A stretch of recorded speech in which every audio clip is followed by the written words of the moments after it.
الحمد لله نحمده ونستعينه ونستغفره ونؤمن به ونتوكل عليه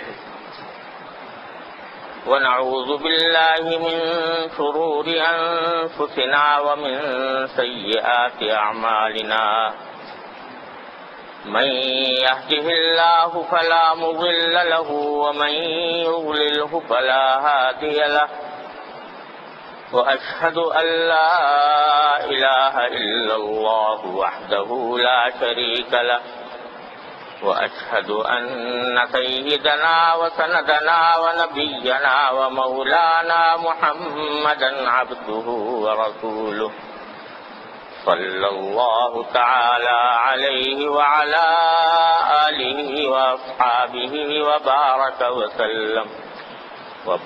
وسلم تسليما كثيرا. أما بعد فأعوذ بالله من الشيطان الرجيم. بسم الله الرحمن الرحيم. سبحان الذي أسرى بعبده ليلا من المسجد الحرام إلى المسجد الأقصى الذي باركنا حوله لنريه من آياتنا. آمنت بالله صدق الله مولانا العظيم وصدق رسوله النبي الكريم ونحن على ذلك من الشاهدين والشاكرين والحمد لله رب العالمين.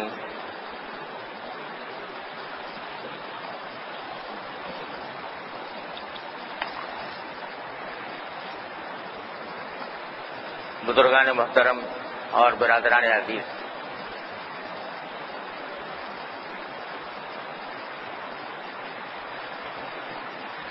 یہ مہینہ جو چاند کا جو مہینہ چل رہا ہے،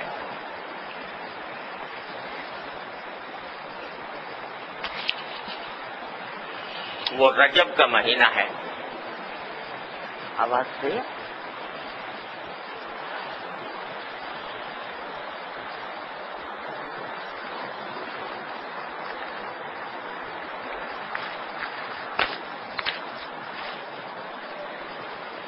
رجب کا مہینہ ہے اور رمضان سے 2 ماہ پہلے اس کے اور رمضان کے درمیان 1 مہینہ شعبان کا حائل ہے. اس لیے ایک حیثیت سے یہ رمضان المبارک کے مقدمے کی حیثیت رکھتا ہے. اور حدیث میں آتا ہے کہ حضور نبی کریم سرور دو عالم صلی اللہ علیہ وسلم جب رجب کا چاند دیکھتے تھے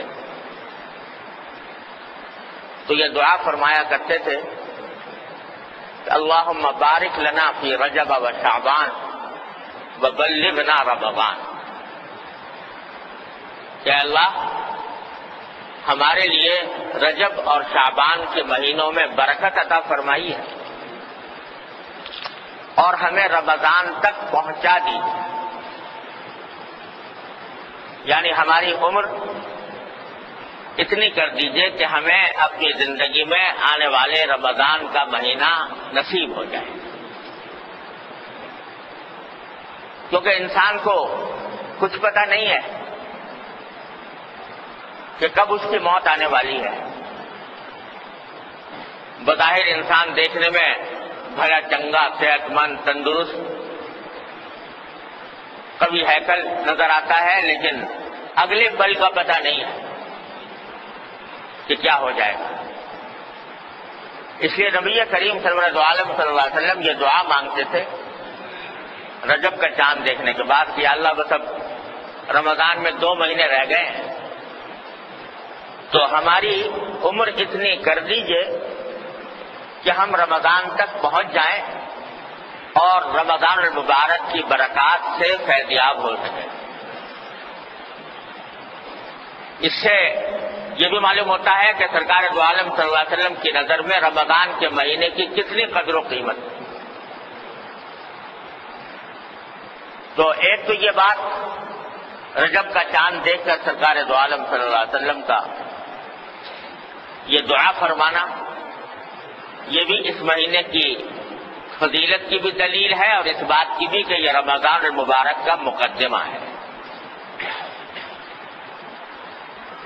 دوسری بات یہ کہ اس رجب کے مہینے میں عام طور سے مشہور یہ ہے کہ حضور نبی کریم سرور دو عالم صلی اللہ علیہ وسلم کو معراج اسی مہینے میں ہوئی.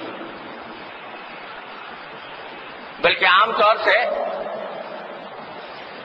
مشہور یہ ہے کہ 27 رجب جو ابھی تھوڑے دنوں میں آنے والی ہے، اس رات میں سرکار دو عالم صلی اللہ علیہ وسلم کو معراج ہوئی.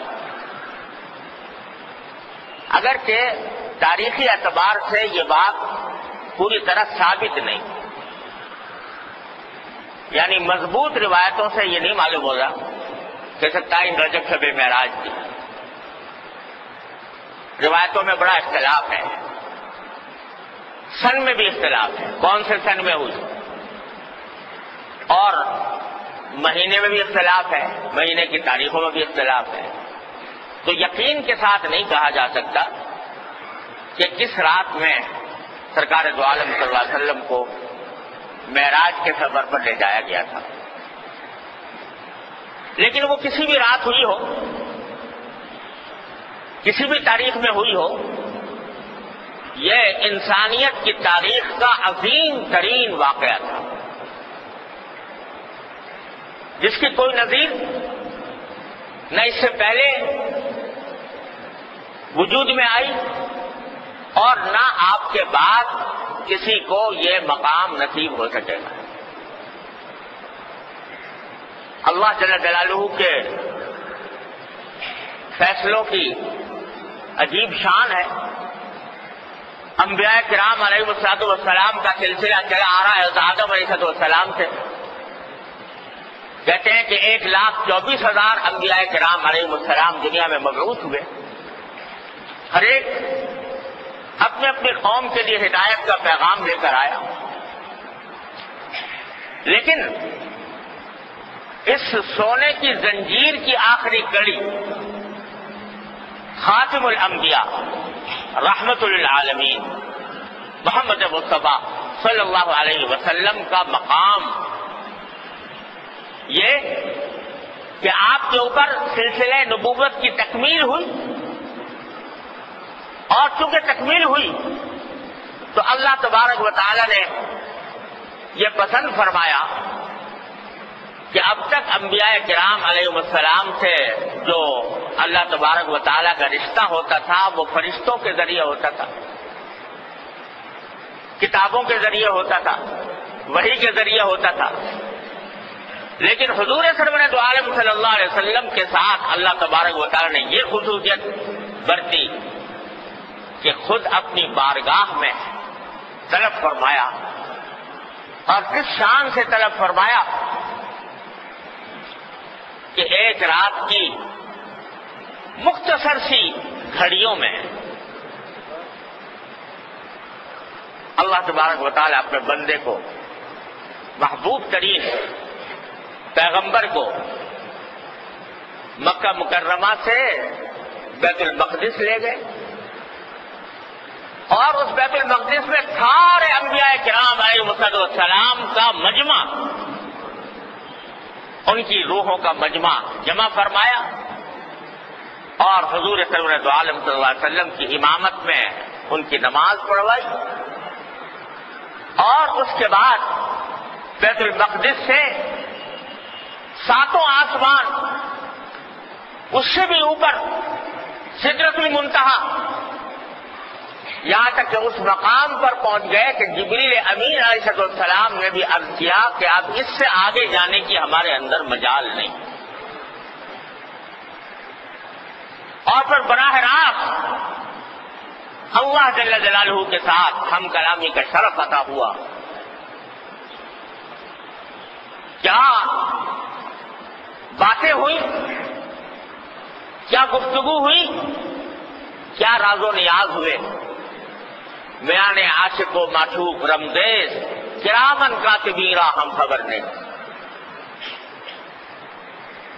اللہ تبارک و تعالی اور محبوب صلی اللہ علیہ وسلم کے درمیان جو راز و نیاز کی باتیں ہوئی، فرماتے ہیں کرامن کاتبین را ہم خبر نیز، وہ فرشتے جو انسان کے نامہ اعمال لکھنے کے لیے ہر وقت موجود رہتے ہیں، ان کو بھی پتہ نہیں، اس لیے کہ اس مقام پر پہنچے تھے جہاں فرشتوں کے بھی پر جلتے ہیں، جہاں فرشتے بھی پہنچ نہیں سکتے، اس مقام پر پہنچے۔ کیا گفتگو ہوئی، کیا باتیں ہوئی، اللہ تعالیٰ ہی جانتا ہے، اللہ کے رسول صلی اللہ علیہ وسلم ہی جانتا ہے۔ البتہ جب واپس آنے لگے تو اللہ تبارک و تعالیٰ نے ایک تحفہ عطا فرمایا۔ یوں لگتا ہے واللہ عالم کہ حضور سرور دو عالم صلی اللہ علیہ وسلم نے جب بارگاہ الہی میں باریابی ہوئی تو شاید اللہ تبارک و تعالیٰ سے یہ عرض کیا ہو کہ اللہ آپ نے مجھے تو یہ مقام عطا فرما دیا، یہ مقام بلند عطا فرما دیا، میری امت کا کیا ہوگا؟ میری امت کو جس کی فکر مجھے ہر آن ہر لمحے دامنگیر ہے، اتنی دامنگیر ہے کہ اللہ تبارک و تعالیٰ فرماتے ہیں کہ کیا تم امت کی فکر میں اپنی جان گھلا بیٹھو گے؟ تو اس امت کے لیے میں کیا لے کے جاؤں؟ آپ نے مجھے تو اس مقام پر سرفراز فرما دیا، میری امت اس مقام تک کیسے پہنچے؟ تو اللہ تبارک و تعالیٰ نے فرمایا کہ ایک ایسی چیز تمہاری امت کے لیے دیتے ہیں کہ اس کے ذریعے تمہاری امت کا ہر فرد وہ معراج کے مقام تک پہنچ سکتا ہے، اور وہ تحفہ یہ ہے کہ 5 نمازوں کا تحفہ لے کر جاؤ امت کے لیے۔ یہ 5 نمازیں، ان کو فرمایا گیا حدیث میں الصلاۃ معراج المؤمنین، کہ نماز مومنوں کی معراج ہے۔ یعنی جب اللہ کا بندہ نبی کریم سرور دو عالم صلی اللہ علیہ وسلم کا امتی اللہ جل جلالہ کی بارگاہ میں عز و نیاز کے ساتھ کھڑا ہو کر اس کی بارگاہ میں سر بسجود ہوتا ہے، پیشانی ٹیکتا ہے، سجدہ کرتا ہے، تو اللہ تعالیٰ فرماتے ہیں کہ بندہ جس وقت سجدے کی حالت میں ہوتا ہے تو سب سے زیادہ مجھ سے قریب ہوتا ہے اس وقت جب کہ سجدہ کر رہا ہو۔ اقرب ما یکون العبد الی اللہ تعالی فی السجود، حدیث میں آتا ہے کہ اللہ تعالیٰ سے سب سے زیادہ قرب انسان کو حاصل ہوتا ہے سجدے کی حالت میں۔ اور قرآن کریم میں بھی جو سب سے پہلی سورت نازل ہوئی تھی اقرا والی، سورہ اقرا، اس کی آخری آیت جو ہے آیت سجدہ ہے، سجدے کی آیت ہے، لیکن بڑا پیار کے ساتھ اللہ تعالیٰ نے فرمایا ہے، بڑے پیار کے ساتھ کیا لفظ ہے؟ فرمایا سجدہ کرو اور میرے پاس آ جاؤ، سجدہ کرو اور میرے پاس آ جاؤ۔ تو سجدہ کر کے میرے پاس آ جاؤ بتلانا ہے کہ اگر میرے پاس آنا چاہتے ہو، میرا قرب حاصل کرنا چاہتے ہو، سجدے میں آ جاؤ۔ تو یہ اللہ تبارک و تعالیٰ نے ہر مومن کو یہ معراج کی ایک جھلک عطا فرمائی ہے کہ سجدے میں آ جاؤ، مجھ سے باتیں کرو، میرے سامنے عز و نیاز کا مظاہرہ کرو، تو جتنا زیادہ کرو گے اتنا ہی میرا قرب حاصل ہوگا۔ یہ 5 نمازوں کا تحفہ سرکار دو عالم صلی اللہ علیہ وسلم معراج سے لے کر تشریف لائے۔ اسی لیے بات یہ ہے کہ ہم لوگ سجدے جب کرتے ہیں تو سجدے کی حقیقت کا دھیان نہیں کرتے ہیں، یہ کیا چیز ہے، یہ اس کا دھیان نہیں کرتے۔ ایک عادت پڑی ہوئی ہے، اس عادت کے تحت سر پیشانی ٹیک دی اور اٹھا لی، لیکن اس کی حقیقت پر غور نہیں۔ جو لوگ سجدے کی حقیقت سے آشنا ہیں، اس کی لذت سے آشنا ہے، ان سے پوچھو سجدے میں کیا ہوتا ہے۔ حضرت شاہ فضل الرحمان گنج مراد آبادی رحمۃ اللہ علیہ بڑے درجے کے اولیاء اللہ میں سے گزرے ہیں، ابھی زیادہ عرصہ نہیں گزرا، 80-90 سال ہوئے ہوں۔ ہمارے حضرت حکیم علمت مولانا اشرف علی صاحب تھانوی رحمۃ اللہ علیہ بھی ان سے ملے ہیں۔ تو حضرت تھانوی رحمۃ اللہ علیہ جب ان کی زیارت کے لیے تشریف لے گئے، وہ ذرا مجذوب صفت بزرگ تھے، تو ایک موقع پر حضرت شاہ صاحب نے، حضرت شاہ گنج مراد آبادی رحمۃ اللہ علیہ نے حضرت تھانوی رحمۃ اللہ علیہ سے فرمایا کہ میاں اشرف علی، تمہیں کیا بتاؤں، جب سجدے میں جاتا ہوں تو بالکل یوں محسوس ہوتا ہے جیسے اللہ میاں نے پیار کر لیا، جیسے اللہ میاں نے پیار کر لیا، یوں محسوس ہوتا ہے۔ تو اگر سجدہ سجدے کی طرح کیا جائے، دھیان کے ساتھ کیا جائے کہ کس چوکھٹ پر سر رکھا ہوا ہے، تو پھر اس میں یہ کیفیت ہوتی ہے جو شاہ صاحب نے فرمایا۔ ہمارے حضرت مجذوب صاحب، خواجہ عزیز الحق صاحب مجذوب رحمۃ اللہ علیہ فرماتے ہیں، میں جب سجدے میں سر رکھ دوں زمین کو آسماں کر دوں،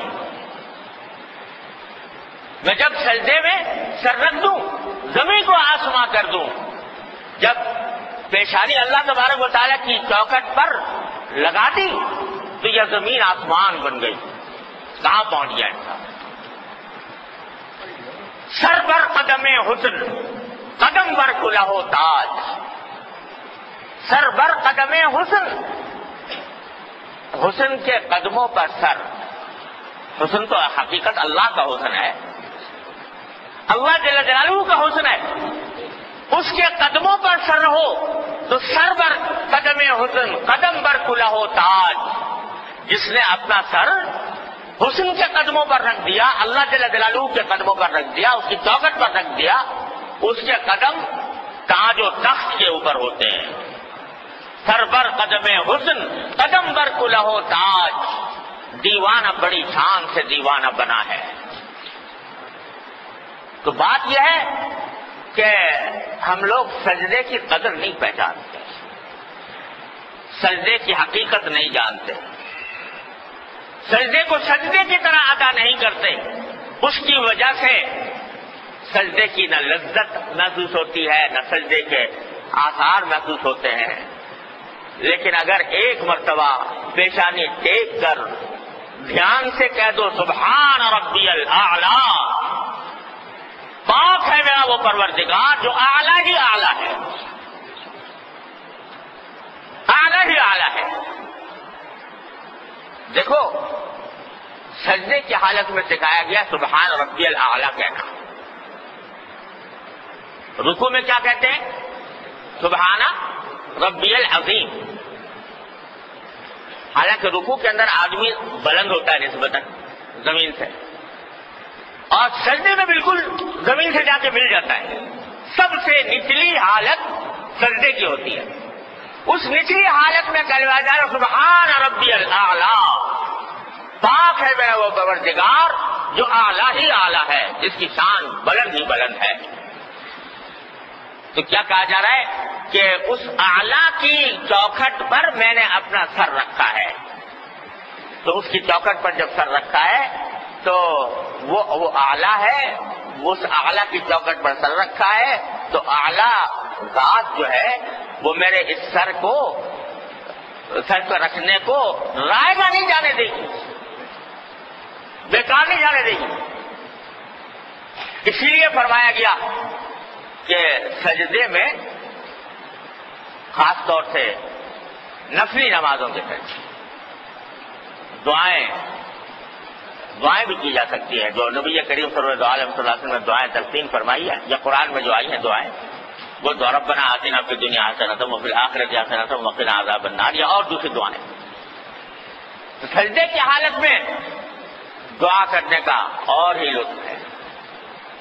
تو اللہ تبارک و تعالیٰ نے امت محمدی علیہ صاحب الصلاۃ والسلام کے لیے شب معراج میں یہ سجدوں کا تحفہ بھیجا کہ آ جاؤ میرے پاس آ جاؤ، سجدہ کرو اور میرے پاس آ جاؤ۔ یہ اللہ تبارک و تعالیٰ نے تحفہ عطا فرمایا ہے۔ یہ ہے سبق لینے کا شب معراج سے۔ سرکار دو عالم صلی اللہ علیہ وسلم کے مقام بلند کا تو کون احاطہ کر سکتا ہے، کون اس کا ادراک کر سکتا ہے، لیکن حضور اقدس صلی اللہ علیہ وسلم جو تحفہ امت کے لیے لے کر آئے وہ یہ تحفہ ہے۔ تو میرے بھائیوں، اس کی قدر پہچاننے کی ضرورت ہے۔ معراج کا تحفہ سرکار دو عالم صلی اللہ علیہ وسلم جو لے کر آئے ہیں اس کی قدر پہچاننے کی ضرورت ہے کہ اللہ تبارک و تعالیٰ اس کی قدر پہچان کر سجدے کو سجدے کی طرح انجام دینے کی توفیق عطا فرمائے۔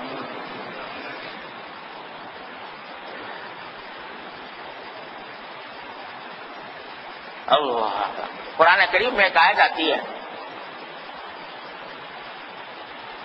جس کی تفسیریں مختلف کی گئی ہیں کہ یوم یکشف عن ساق یدعون الی السجود فلا یستطیعون۔ لفظی معنی اس کے یہ ہے کہ قیامت کے دن اللہ تبارک و تعالی اپنی پنڈلی کھولے گا، لفظی معنی یہ ہے، اور لوگوں کو سجدے کی دعوت دی جائے گی۔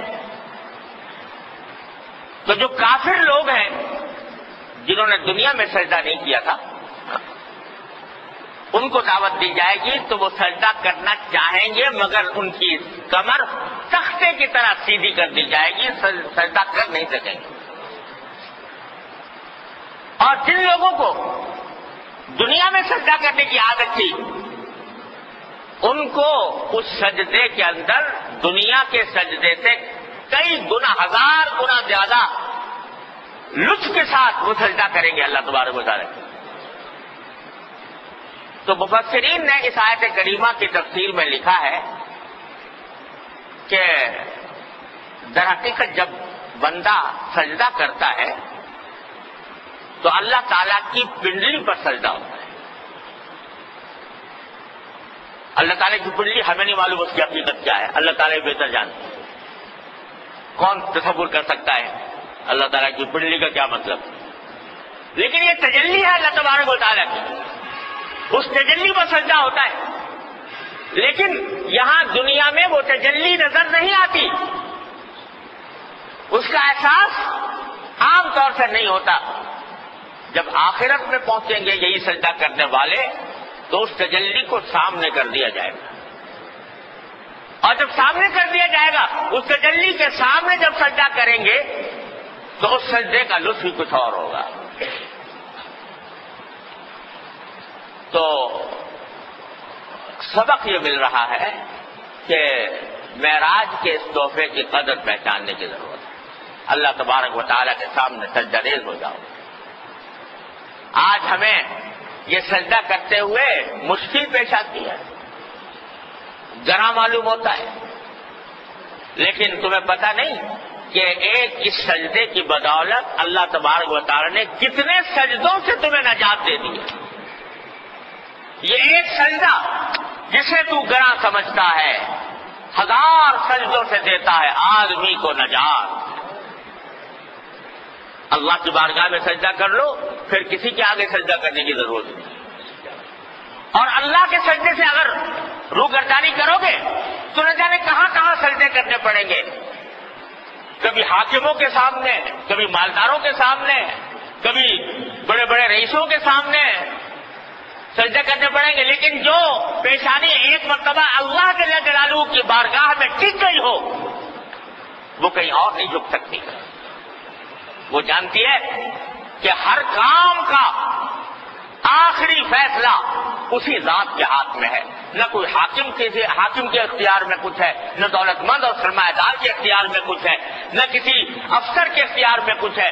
جو کچھ ہے اسی کے اختیار میں ہے، لہٰذا میری پیشانی تو اسی کے آگے ٹکے گی، اس سے باہر نہیں ٹکے گی.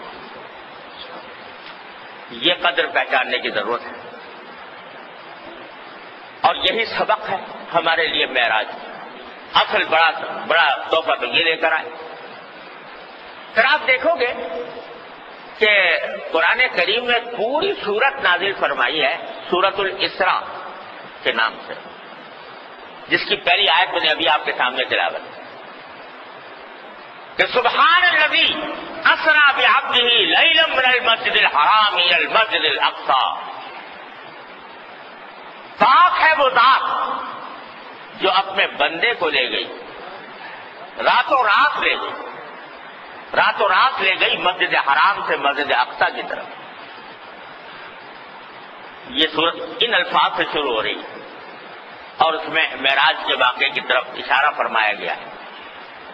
اس کے بعد اس سورت میں بہت سے احکام دیے گئے ہیں، جس سے اشارہ اس طرف ہے کہ معراج، نبی کریم صلی اللہ علیہ وسلم کی معراج تمہارے لیے یہ پیغامات لے کر آئی ہے. اس میں بہت سارے احکام ہیں. والدین کے ساتھ اچھا سلوک کرو، والدین کو تکلیف نہ پہنچاؤ، وعدہ کرو تو اس کو پورا کرو، امانتوں میں خیانت نہ کرو. یہ پوری صورت، آدھی صورت تقریباً احکام اور تعلیمات سے بھری ہوئی ہے. گویا ایک تحفہ تو یہ دیا گیا کہ 5 نمازیں، اور دوسرے ان تعلیمات کا تحفہ نبی کریم صلی اللہ علیہ وسلم کی امت کے واسطے لے کر آئے، جو سورہ اسراء میں مذکور. اب ذرا 2 باتیں اور سننے کی ہیں. ایک یہ کہ اللہ تبارک و تعالی معراج کا تذکرہ فرما رہے ہیں سورہ اسراء کی شروع میں. اتنا بڑا واقعہ اور حضور اقدس نبی کریم سرور دو عالم صلی اللہ علیہ وسلم کی شان کا اتنا بڑا مظاہرہ، لیکن وہاں جو لفظ استعمال کیا حضور اقدس صلی اللہ علیہ وسلم کے لیے وہ کیا؟ بعبدی. سبحان الذی اسریٰ بعبدی. وہ ذات جو لے گئی اپنے بندے کو. حضور اقدس صلی اللہ علیہ وسلم کے لفظ استعمال کیا اپنا بندہ. حالانکہ دوسرے قرآن کریم کی آیتوں میں کیا کیا فضائل حضور کے بیان ہوئے. انا ارسلناک شاہدا ومبشرا ونذیرا وداعیا الی اللہ باذنہ وسراجا منیرا. ہم نے تمہیں شاہد بنا کر بھیجا، ہم نے تمہیں مبشر بنا کر بھیجا، ہم نے تمہیں نذیر بنا کر بھیجا، اور اللہ کی طرف دعوت دینے والا بنا کر بھیجا، روشن چراغ بنا کر بھیجا. وما ارسلناک الا رحمۃ للعالمین. آپ کو رحمۃ للعالمین بنا کر بھیجا. کیا کیا صفات بیان فرمائی ہے رسول کریم صلی اللہ علیہ وسلم. لیکن اس مقام پر ان ساری صفات کے بجائے فرمایا لے گئی، وہ ذات لے گئی اپنے بندے کو. اتنا بڑا اونچا مقام، اور اس کے لیے لفظ استعمال فرمایا اپنے بندے کو لے گئی. اشارہ اس بات کی طرف ہے کہ انسان کے کمال کی معراج یہ ہے کہ وہ اللہ کا بندہ بن جائے. بندگی یہ سب سے بڑا اونچا مقام ہے جو کسی بشر کو حاصل ہو سکتا ہے. اس سے اونچا کوئی اور مقام نہیں، اس سے بالا کوئی مقام نہیں. جو جتنا بڑا بندہ ہے، جتنی زیادہ بندگی کا مظاہرہ کرنے والا ہے، اتنا ہی اللہ تبارک و تعالیٰ کے ہاں معزز اور مکرم ہے، اتنا ہی اس کا مقام بلند ہے. تو بندگی کے کیا معنی؟ کہ اپنی زندگی کو اللہ تبارک و تعالیٰ کے حکم کے تابع بنا دے. عاشقی چیز بگو بندے جانا بودن، دل بدستے دگرے دادن و حیرا بودن. عاشقی کیا ہے؟ عاشقی کیا چیز ہے؟ تو کہتے ہیں بگو، جواب میں یہ کہو کہ بندے جانا بودن، اپنے محبوب کا بندہ بن جانا. دل بدستے دیگرے دادن و حیران بودن، اپنا دل کسی اور کے حوالے کر کے حیران ہو جانا،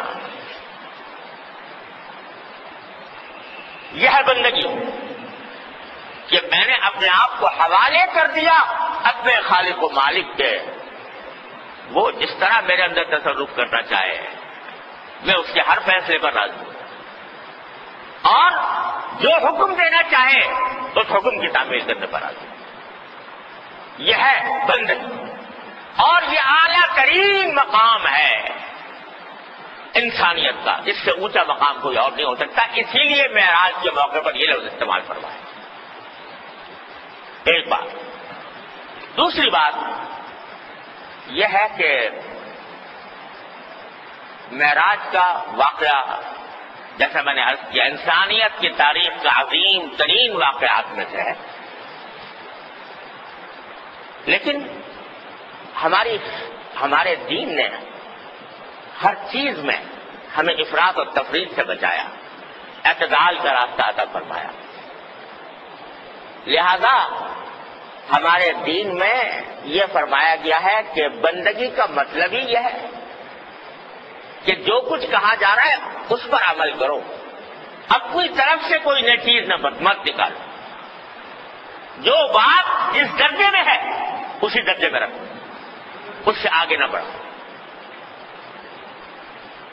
شب معراج جس رات میں نبی کریم صلی اللہ علیہ وسلم تشریف لے گئے، وہ اعلیٰ ترین رات تھی، عظیم الشان رات تھی، لیکن پوری سیرت طیبہ دیکھ لو حضور اقدس صلی اللہ علیہ وسلم کی اور صحابہ کرام کی، کسی جگہ کوئی ایک واقعہ بھی آپ کو ایسا نہیں ملے گا کہ جس میں بھائی فلاں تاریخ کو شب معراج ہوتی ہے یا شب معراج بنائی جائے گی، اس میں چراغاں کیا جائے گا، اس میں خاص اہتمام کیا جائے گا۔ کہیں حضور کی سیرت طیبہ میں صحابہ کرام کی سیرت طیبہ کہیں نہیں ملتا۔ تو اگر ہم اپنی طرف سے یہ کہنا شروع کرتے ہیں بھائی شب معراج میں چراغاں کرنا چاہیے، اول تو میں نے عرض کیا شب معراج کا یقینی طور پر پتہ نہیں کون سی رات میں ہے، لیکن اگر فرض کرو پتہ چل جائے کہ 27ویں شب ہے، تو اس میں کوئی خاص چراغاں یا عام دنوں کے مقابلے میں، عام راتوں کے مقابلے میں اس میں کوئی عمل عبادت کا سنت سمجھ کر کرنا درست نہیں، کسی کو بدعت کہتے ہیں۔ لیکن ہاں ہر رات، جس رات میں بھی اللہ تعالیٰ توفیق عطا فرما دے عبادت کی، اللہ تعالیٰ کا انعام ہے اور بہت بڑی فضیلت کی چیز ہے۔ نمازیں پڑھو، تلاوت کرو، نفلیں کرو، پڑھو، سجدے میں جاؤ، دعائیں مانگو، جس رات میں بھی کرو، کسی رات کی تخصیص نہیں۔ اسی طرح روزے کا معاملہ ہے، 27 رجب کے روزے کا، تو چونکہ اس میں کوئی صحیح حدیث ثابت نہیں 27ویں رجب کے روزے کی، اس واسطے حضرت عمر رضی اللہ تعالیٰ عنہ سے منقول ہے کہ اگر کوئی روزہ رکھتا تھا 27 تاریخ کو تو حضرت عمر زبردستی کر کے کہتے کھانا کھاؤ، روزہ توڑو، کیونکہ یہ تم سمجھ رہے ہو کہ سنت ہے، حالانکہ سنت نہیں، نبی کریم صلی اللہ علیہ وسلم کی سنت نہیں۔ ہاں عام دنوں میں کسی دن بھی روزہ رکھ لے، اس دن بھی رکھ لے، لیکن سنت سمجھ کر نہیں۔ اس رات کو بھی جاگ لو، جاگنے میں کوئی حرج نہیں، اچھی بات ہے، لیکن سنت سمجھ کر نہیں۔ ویسے ہی جیسے اور راتوں میں جاگتے ہیں تو اس میں بھی جاگے، اس میں بھی عبادت کریں۔ اس طرح کیا جائے تو حدود کے اندر آدمی رہتا ہے اور اسی حد میں رہتا ہے جو نبی کریم سرور عالم صلی اللہ علیہ وسلم نے اور صحابہ کرام نے متعین فرمائی۔ اس سے آگے بڑھنا حد سے تجاوز ہے۔